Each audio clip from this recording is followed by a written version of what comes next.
Ce dialogue direct qui a eu lieu ce matin entre le chef de l'État, le président Alassane Ouattara, et les ressortissants des régions du Cavali et du Guémon. Ce moment d'échange s'inscrit dans le cadre du processus de paix et de réconciliation nationale. Le point avec Viviane Agnimin.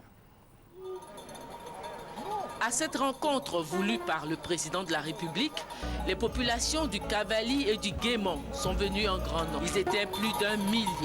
Beaucoup résidant à Abidjan même, où depuis les crises de 2002 et 2010, beaucoup de populations déplacées de l'Ouest sont venues demeurer, mais beaucoup d'autres aussi sont venus de leur région d'origine pour prendre part à cette rencontre avec le président de la République. De tout le Pleu, Blo-les-Quins, de Zouaounien, d'Anané, Dieucoué, Bangolo, Kouibli, population et autorités coutumières.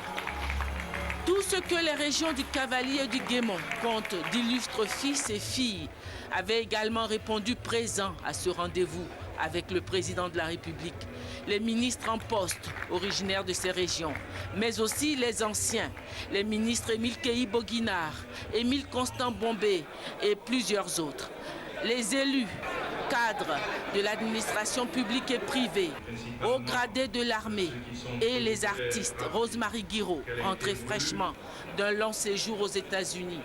C'est dans une ambiance de chaleur, de retrouvailles, que toutes ces populations qui se sont déplacées massivement au palais présidentiel ont abordé cette rencontre avec le président de la République. Il y a 6 mois, du 21 au 24 avril dernier, le président de la République s'était rendu pour sa première visite d'État dans la région des montagnes, où il avait parcouru toutes ces grandes villes du Cavali et du Guémon.